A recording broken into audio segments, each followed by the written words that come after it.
안녕하세요. 오늘은 저한테 학석사 연계과정이나 대학원 진학상담을 올 때마다 그 친구들이 항상 물어보는 학석사 연계과정의 타임라인에 대해서 한번 이야기를 해보겠습니다. 2016년 이거는 간편하게 말하면 놀다, 노름. 그냥 정말 놀았어요. 3학년 1학기에 전공 수업을 들으면서 학석 연계를 시작하게 됩니다. 저는 이 시간까지 놀았습니다. 근데 대신에 이때는 제가 좋아하는 전공 공부는 열심히 했어요. 그렇게 하면서 놀았고 공부에 집중을 하는 시기다.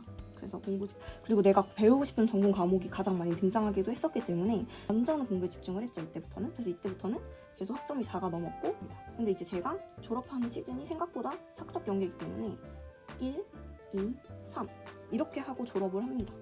그래서 이렇게 하고 졸업이 끝나요.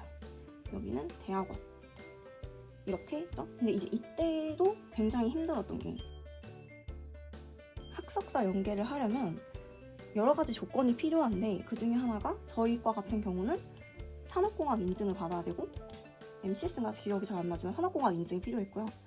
그냥 공학 인증도 해야 돼요. 2016년도인 16학번부터 공학 인증을 하지 않으면 졸업이 안 됐어요. 아마 학석 연계를 하면 예외가 될 수도 있었던 것도 같긴 한데 저는 그래도 제대로 졸업을 하고 싶어서 공학 인증도 어쨌든 이수를 했어야 됐고, 또 저는 재수강도 했었어야 됐죠. 1학년 때 많이 놀았기 때문에 무조건 F인 과목이 있었어요. F는 하나 재수강을 했었어야 됐고 뭐 이런 상황이었어요. 전공 4개 들었죠. 전공을 4개 들었어요 이때. 하나 둘 셋. 이제 이 다음 학기 때가 미쳤죠. 이제 이때가 전선 이걸로 말하자면 전공 24학점 보이시죠? 24.5 전공만 38에 있어. 8.5. 그치, 이때가 8.5이죠. 이때가 아주 미쳤었어요. 왜냐면 사실 저는 3학년 때 듣고 싶었던 과목이 많기도 해서 일단 전공 욕심이 좀 있었고, 제가 공부를 많이 안 한 이유 중에 하나가 제가 듣고 싶은 전공이 그때 당시 커리큘럼에는 2학년 때 없었어요. 그래서 내가 듣고 싶은 공부가 많았고 그 다음에 해야 되잖아요. 그래서 인증할 게 많았어요. 인증할 게 많았고, 그리고 세 번째로 그냥 공부가 재밌었어요. 이때 재밌었어요. 그래서 되게 그냥 빡센데 너무 재밌었고, 이때 배운 전공들이 되게 저는 그 당시 되게 재밌었게 다 들었었던 수업들이어가지고, 그리고 평점이 4가 넘게 되면 이렇게 3학점을 더 들을 수가 있었어요. 근데 저는 학석 연계이기 때문에 그걸 해야 돼요. 대학원 과목을 들었어야 됐어요. 대학원 과목을 미리 들어야 돼가지고 3, 24 대학원 학점을 24학점을 들어야 되거든요 총. 근데 이 중에서 그래도 2과목은 듣고 와야 대학원 3학기 내에 졸업이 좀 가능하다고 들어서 저는 이때 이렇게 대학원 과목 하나까지 추가해서 들었어요. 그래서 8전공을 들었던 아주 이때가 정말 힘들었었던 시간입니다. 그래서 진짜 힘들었고, 대학교 다니면서도 팀플 끝나면 또 팀플 그리고 또 팀플, 그리고 대학원 수업 시험 그랬었던 것 같아요. 그래서 이때 공부를 열심히, 이때까지는 이제 하고 싶은 공부만 좀 하다가 하고 전공 몇 개 없었어요. 한 2-3개 합쳐서. 그래서 그런 공부들 위주로 하다가 이제 이때부터 제대로 공부가 시작된 거죠. 사실 이때는 뭐 공부 거의 안 했고 기초 과목들이랑 교양, 그리고 하고 싶은 공부랑 교양 듣고 싶은 거 이렇게 들었었고, 그리고 이제 이때 2019년도 1학기에 공장, 전선, 5월 뭐 전선 5전공. 근데 사실 여기서 하는 대학원 수업, 이 대학원 수업도 결국 전공이거든요. 그래서 총 합치면 이때도 결국 6전공을 들은 거고, 6전공에 2교양 이렇게 들어서 이렇게 들었고, 이때도 24학점 이렇게 들었었어요. 그래서 이때 진짜 빡세게 지냈고, 이때 진짜 힘들게 지냈죠. 그리고 이제 이거는 여담으로 이때 뭐 학생회를 2년 정도 했었고, 이때는 연구실인데 연구 활동을 많이 하진 않고 그냥 학부 연구생들끼리 모여가지고 또 뭐 공부를 한다던가 스터디를 한다던가 공모전을 나간다던가 이런 걸 하는 거의 교수님 연구실에서 있었죠. 이제 학석사 연계를 하기 때문에 이때부터 이제 교수님들을 찾아다닙니다. 그래서 각 교수님한테 메일 상담을 드렸고, 대학원에 관해서 조 교수님한테는 가서 직접 소속해 있던 연구실 교수님이었기 때문에 가서 이 교수님하고 이 교수님하고 고민된다, 뭐 이런 학과에 관심이 있다, 이런 식으로 상담을 드려서 어느 연구실에 어느 랩에 가는 게 좋을지 조언을 들었고, 이걸 가지고 지금 현재 지도 교수님이었던 박 교수님한테 가서 저희 교수님한테 가서 이제 얘기를 했고, 저희 교수님이랑 처음 만난 날 아직도 기억해요. 1시간 동안 교수님이 하고 계신 연구 프로젝트에 대한 설명만 듣고 왔어요. 저는 이것저것 얘기를 해주시면서 프로젝트 얘기를 1시간 동안 엄청 신나게 하셨던 기억이 나요. 저희 교수님의 지도 아래서 지도를 2019년 2학기 때부터 시작을 했습니다. 하고 싶었던 연구 분야에 대해서 교수님도 관심이 굉장히 많으셨고, 그 부분이 교수님이랑 잘 맞았어요. 그래서 교수님이 이때 그거에 대한 연구과제는 없는데 그 연구과제 프로젝트를 나중에 딸 거고, 그러기 위해서 너가 이런 연구를 하면 좋을 것 같다 하고, 이제 다른 연구과제로 들어가서 오빠가 담당하던 민군이라는 이제 그 구체구동 3차원 구체구동 모션 플랫폼을 만드는, 여기 들어가서 같이 뭐 학회 다니고, 그리고 뭐 실험 도와주러 출장 다니고, 그리고 뭐 제 거 연구, 문헌 연구하고, 제 연구 주제, 교수님하고 저랑 관심 있던 RRS라는 그 주제에 대해서 문헌 연구를 하게 됩니다. 근데 이제 제가 처음 접하는 거고 문헌 리뷰도 처음 해보다 보니까 교수님이 첫 학기에는 문헌 리뷰를 하는 시간을 충분히 주셨던 것 같아요. 그래서 사실 저는 이때 첫 학기에 들었던 생각이 대학원은 생각보다 너무 할만한데? 하나도 안 어려운데? 뭔가 널널하다, 너무 좋은데? 이렇게 생각을 했었어요. 코로나가 이제 여기 이때쯤, 제가 이제 이때쯤에 유럽 여행을 다녀옵니다.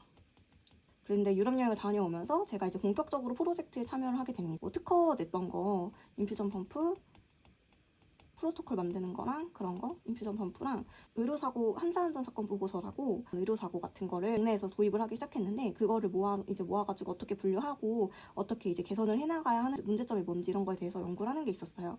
그래서 그 연구과제 뭐라고 쓸까?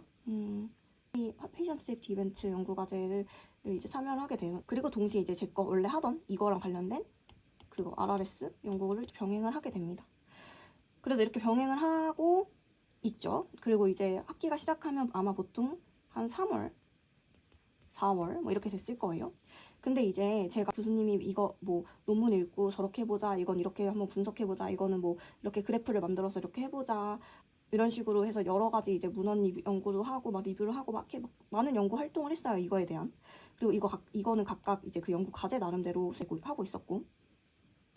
그래서 저는 이제 이게 RRS 문헌 연구가 뭐였냐면, 팀으로 만들어서 환자를 이제 치료하는 그런 케어 시스템을 국내에서 도입을 하게 됐는데, 그런 해외 문헌 연구를 보고 이걸 도입한 사람들 보면서 각각의 역할에서 사람들이 어떻게 행동하고 어떻게 이제 각각의 이런 그 팀이 만들어질 그 팀 역할과 그런 거를 연구하는 거였는데, 이걸 되게 교수님과 저는 나름 스무스하게 되게 잘 준비를 해가고 있었어요.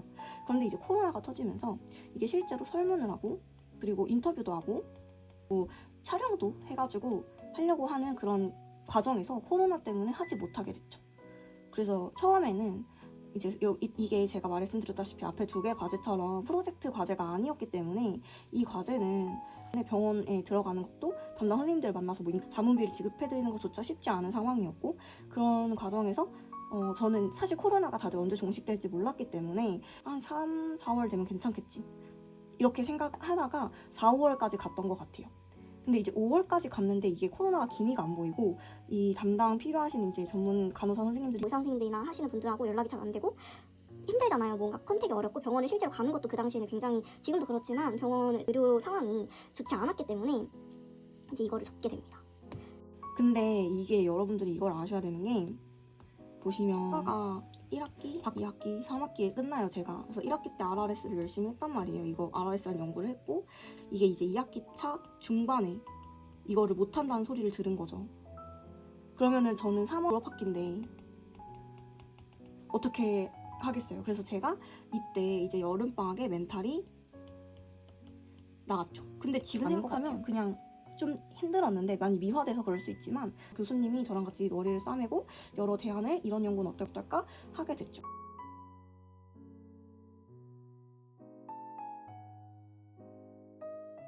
제가 다른 과제를 하고 있었잖아요. 이 과제를 교수님이랑 또 따로 계속 진행을 일주일에 한 번씩 미팅을 하고 있었던 거예요. 이거 별도로 어떻게 분류할지, 이런 거를 국내 이제 사건 보고서들을 어떻게 분류를 해야 되냐, 어떤 요인들이 뭐 의료 기기와 관련이 있어서 뭐 사고를 유발하는가, 이런 거를 이제 연구를 하고 있었는데, 그럼 이거를 사람이, 의료 전문가가 수동으로 분류를 하는 게 굉장히 어려우니까 이걸 인공지능을 써서 분류를 해보자라는 의견이, 그런 연구가 시도하는 연구가 있었고, 우리도 한번 해봐서 그게 제 졸업 논문 주제로 한번 정해져 버렸게 됩니다. 처음에 저는 당황했죠. 왜냐면 제가 프로그래밍을 배우기도 하고 했지만 사실 그렇게까지 프로그래밍 데이터 분석 큰 관심이 그렇게 많진 않았어요. 근데 저도 막 싫진 않았던 게 해봐서 되면 되게 도움이 되겠는데? 괜찮겠는데? 라는 생각을 했고 과제를 하다 보니까 아직 해외에도 그 당시에 딥러닝 관련된 연구가 없었기 때문에 딥러닝 기술이 요즘에 많이 발전하고 있고 자연어 처리 기술이 많이 발전하고 있으니까 내가 해보자 하게 돼서 7, 8월에 2학기도 끝났죠 사실상. 그래서 여름에 다른 연구 과제 하면서 RRS 하다가 근데 이게 잘 안 되고 이때부터 교수님하고 논의, 토론의 과정을 거쳤죠. 그래서 이때 이런 걸 해보자 하고 QSE를 딥러닝으로 하는 걸 해보자 이런 게 나왔고 그래서 이제 이거를 제가 공부하기 시작한 거죠. 언제부터? 여름방학부터. 저는 자연어 처리에 대해서 잘 몰랐고 저는 그래서 지금도 프로그래밍이나 자연 처리는 뭐 데이터 분석은 도구라고 생각해요. 엑셀이나 파워포인트 같은 어떤 사실 뭐 빅데이터 분석가 이렇게 말을 하지만 개인적으로 데이터 분석을 잘 다루는 거는 어느 정도 경력이 쌓이면 충분하고 나머지는 그 영역 안에서 얼마나 내가 인사이트를 갖고 있느냐 그거에 대한 문제라고 조금 생각하는 경향이 있어요. 어쨌든 중요한 건 그게 아니고 제가 이때부터 딥러닝 자연어 처리를 독학하기 시작합니다. 왜냐면 이때 RRS 해보던 걸 이제 전혀 못 쓰게 됐으니까 그래서 독학을 하기 시작해서 뭐 NLP 공부하고 딥러닝 공부하고 그래서 여름방학에 엄청 이것만 공부했던 것 같아요. 그리고 아까 말씀드렸던 그 프로젝트 있잖아요. 프로젝트가 거의 1년짜리였기 때문에 인퓨전 펌프 그 프로토콜 개발하는 것도 그렇고 그 PSE 사건 보고서 의대 교수님들랑 하던 그 프로젝트도 그렇고 이것도 계속 하고 있어요. 근데 여러분들도 딥러닝 하시는 분들이나 뭐 데이터 다뤄보신 분들은 아시겠지만 제가 여기서 데이터를 분류해서 자동으로 분류하는 분류 모델을 개발하는 거기 때문에 트레이닝 셋이 있어야 돼요. 그러니까 실제 의료진 분들이 데이터를 나눠가지고 무슨 요인 때문에 발견됐다 이게 이거랑 관련이 있다 없다 하는 트레이닝 데이터가 있어야 되는데 이 과제가 한 달 정도 연장이 됐었나? 10월까지였던 것 같아요. 그래서 거의 이때부터 이때까지는 정말 딥러닝 공부도 하면서 과제도 하고 그리고 심지어 이때는 막달이잖아요. 이때가 과제 둘 다 마감이었기 때문에 뭐 과제 보고서 써야 되죠. 뭐 과제 보고서 말고 결과물, 프로토콜 같은 결과물도 만들어야 되죠. 그리고 특허 같은 것도 내는 거 그런 거 이것저것 준비할 것도 많았고 이거는 뭐 이거 관련된 과제고 이 과제 같은 경우에서는 또 제가 이 과제는 따로 혼자 들어가는 거였기 때문에 문헌 리뷰도 해야 되고 뭐 정리도 해야 되고 그리고 실제로 여기서 이제 데이터를 9월에서 10월 말쯤 받았어요. 이때쯤. 그러니까 이때쯤 데이터를 받아서 11월까지인가? 그때까지 진짜 한 달 반 동안 집을 잘 못 갔어요. 저 맨날 이제 코딩 돌리고 그래서 제가 그때 썼던 모델이 LSTM이랑 뭐 RNN이랑 바이 LSTM이랑 또 LR 로지스틱 리그레션이랑 원GCNN 이렇게 모델을 적용했었는데 사실 한 달 반 만에 졸업 논문의 결과물을 만들어내야 하는 상황이었죠. 굉장히 힘든 여정이었고 더 힘든 여정은 이제 그래서 저는 좀 논문을 라이팅 작성 기간이 좀 딜레이가 돼서 이때부터 이때까지 계속 작성만 했다. 그래서 9일인가 그쯤 1월 초에 제출했던 것 같은데 그때까지 계속 쓰고 있었죠. 제출 논문을 썼었죠. 이때까지 과제하고 논문 쓰고. 그래서 사실은 돌아오면서 이때까지는 다른 연구하면서 연구과제 프로젝트 참여하다가 또 이때는 졸업 논문 엄청 핫하게 열심히 했었고 그리고 이제 이때 마무리를 하면서 끝나게 됐죠.